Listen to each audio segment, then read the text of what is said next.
So I now have the pleasure to hand the conversation off to Tricia Van Orden with the Trade Promotion Coordinating Committee of the U.S. Department of Commerce to lead the conversation with SBA and ITA about the role of government programs in helping companies go global and manage uncertainty. Tricia, it's nice to see you. Thank you so much, Jake. And I see my colleague Jeff's video is on, and here comes Cynthia. Great. So my name is Tricia Van Orden. I'm the Deputy Director of the Trade Promotion Coordinating Committee at the U.S. Department of Commerce. And my office is responsible for coordinating trade programs across multiple U.S. agencies so that they are easily accessible for U.S. businesses, particularly small businesses, startups, and entrepreneurs. Connecting U.S. companies to business opportunities and markets around the globe as quickly and efficiently as possible is a priority for Commerce and for SBA, especially during challenging times. As you heard from the small businesses featured at the beginning of the webinar, going global can be truly transformational. E-commerce is a winning strategy to connect with customers anywhere around the globe. There are many technology solutions and tools, which you've just heard about from some of our private sector partners, but I'm here to say that the government can help you as well, both develop your digital strategy and, as Jeff will go into, pay for it. I'm pleased to be joined by Cynthia Torres, who works in the U.S. Commercial Services E-Commerce Innovation Lab, which is part of the Department of Commerce, and Jeff Deese, who is the Export Finance Director with the U.S. Small Business Administration. And they're going to talk about some of the tools and services at your disposal. And I want to note this is where the coordinating part of my job comes in. By leveraging the digital strategy expertise of Commerce and pairing it with the financial solutions and grants from the Small Business Administration, you can put the government to work for your business. I'm going to turn to Cynthia and Jeff to talk about how our services can benefit your business as you look to either start or expand your global footprint. So first, in your own words, Cynthia and Jeff, why go global? It seems like a big commitment. Why should a small business devote time and resources to pursuing international markets? Would you like me to go first, or please go ahead, Cynthia. Well, first of all, I want to thank all the other speakers. I think it was fascinating hearing the company's background, and then certainly what our private sector partners are doing in this space as well. So to answer your question, why go global? It is a commitment, but it's not an insurmountable commitment. And when you consider that 70% of the global purchasing power is outside of the United States, it makes a very compelling reason to consider looking at the international markets. And we also know that those companies that do involve themselves in exporting grow faster, pay higher wages, and obviously have the higher productivity levels than non-exporting companies. But I think what's really important, as we've all experienced during this time of COVID and the pandemic, is that when you diversify your customer base and you start looking at multiple markets versus just a single market approach, as well as multi-channel now, right? Traditional exporting as well as online channel exporting with cross-border e-commerce. You're insulating yourself from the economic downturns during these times of uncertainty. But then when the pendulum swings and we come back to more positive economic times, you are well positioned to expand rapidly during those growth opportunities. So, and then the last thing I'll say about why you should be considering going international is where technology has made ease of access to markets so much more accessible to everyone. That's one aspect of it, but that technological advancements coupled with the human-to-human, the person-to-person networks that currently exist on your behalf. I'm with the commercial service, so I'm speaking specifically about our network of trade professionals around the globe in the embassies and consulates that literally are covering dedicated specific industries from healthcare to consumer goods to automotive to aviation and everything in between. And they know who the players are in those markets. So when you are looking for a strategy to go to market, you have a network and a safety net, if you will, in place to really help assist with that endeavor. And I'll just jump in to add just a little bit more to that. I mean, that's exactly right. You know, we just passed a milestone a couple of years ago where a majority of the human population is all online. So now it's like 59%. People are out there. We've been learning a lot of new things, and we've been learning about social distancing. Well, if you're an exporter, you've been doing business at a social distance for a long time. So really, these two topics go together beautifully. And the final thing I'd mention is, don't feel intimidated if it's not a huge part of your business at this point. It's going to grow.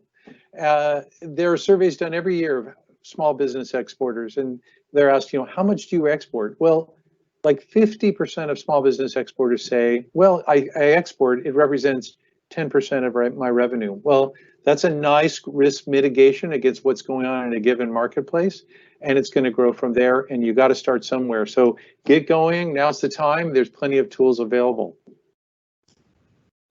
Thank you both for setting the stage. Now, Cynthia, can you dive a little deeper? What does a small business need to have in place to reach international customers? Okay, sure. Just kind of backing up a little bit, if you're new to the export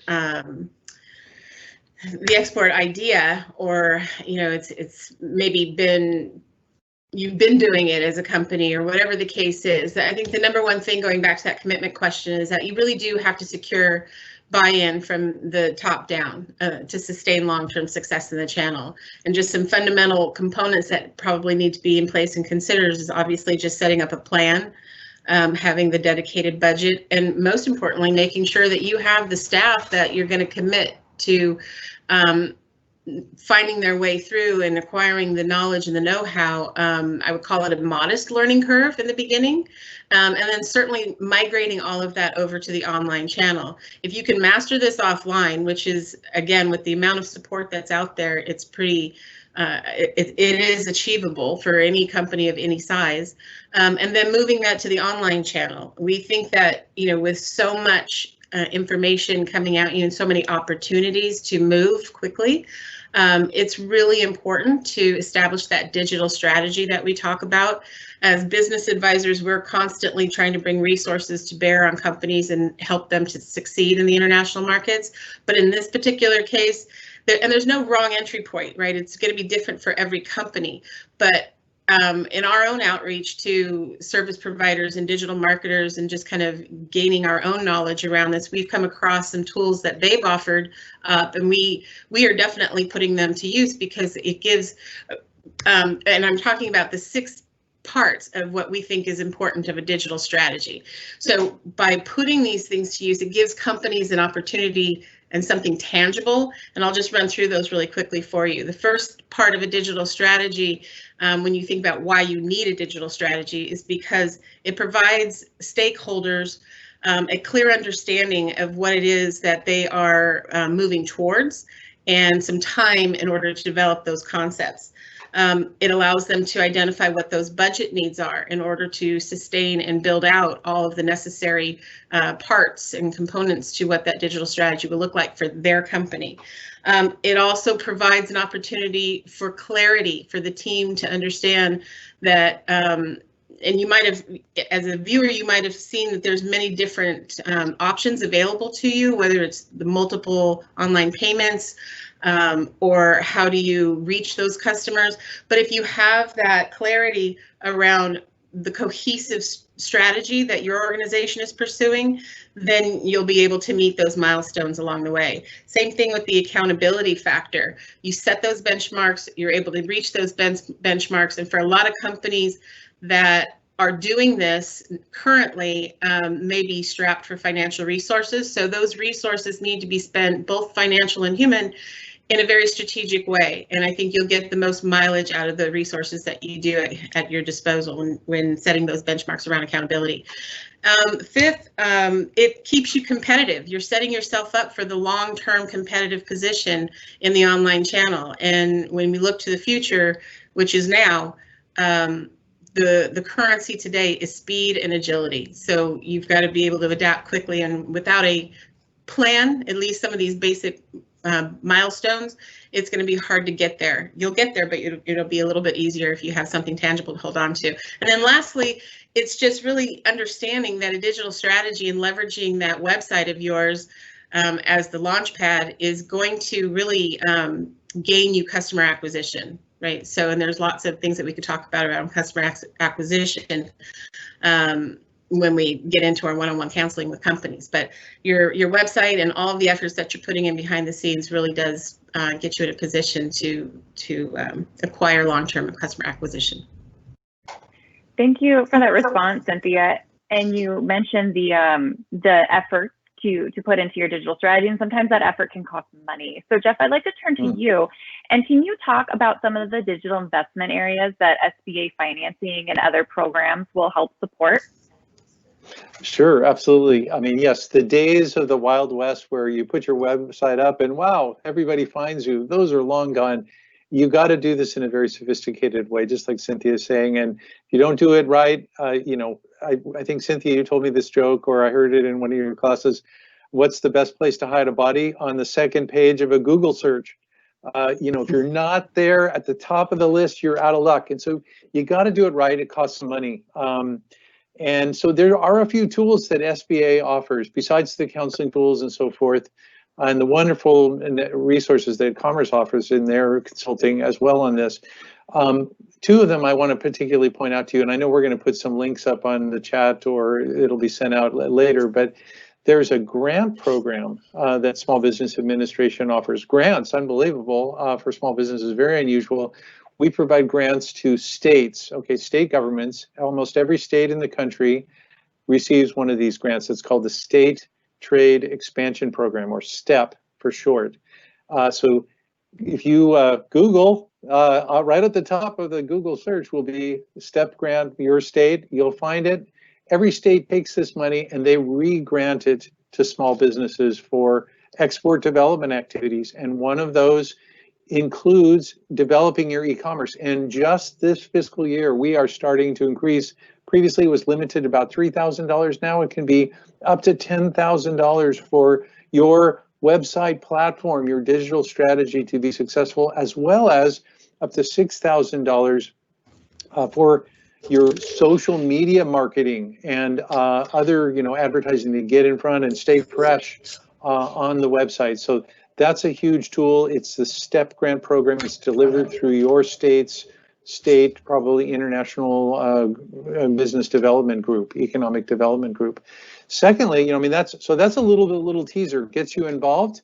But we also provide loan guarantees. That's our mainstay actually at SBA, is backing loans by commercial lenders.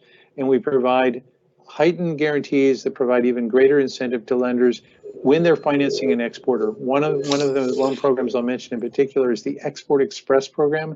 It's ideal for funding. It's fully delegated authority to the lender, but provides maximum protection to the lender. So they will lend to you for anything that's going to result in export development. And it'll be loans up to $350,000 to $500,000.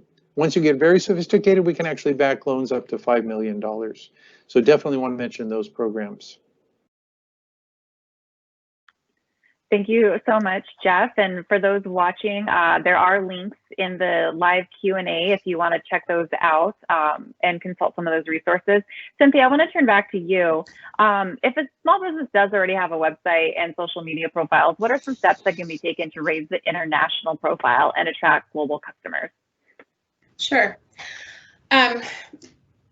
It depends on whether or not they've optimized their website, right? And if they have that strategy in place, how far along on this, you know, digital transformation journey are they? So I would say first and foremost, just to start from the beginning, if you haven't optimized your site, optimize your site first and foremost. Understand what your analytics are, because through those analytics, you're going to be able to determine, as we heard one of our company speakers earlier, where your site traffic is coming from. What countries are, you know, finding you online already. And our general rule of thumb is if you have 5% or more traffic coming from a particular market, then you know that that's worth, you know, maybe taking a closer look and developing that in-country strategy, if you will, depending on many other factors. But that would be the first thing to do, is understand where your analytics and where your traffic is coming from and how they're finding you. I think the next thing too, before you start spending some of that money and making the strategic investments in given markets, we've had clients tell us, well, we're pursuing, you know, country X, Y, and Z, but then their traffic on their site is coming from completely different parts of the world. So it's another example as to why that's so important.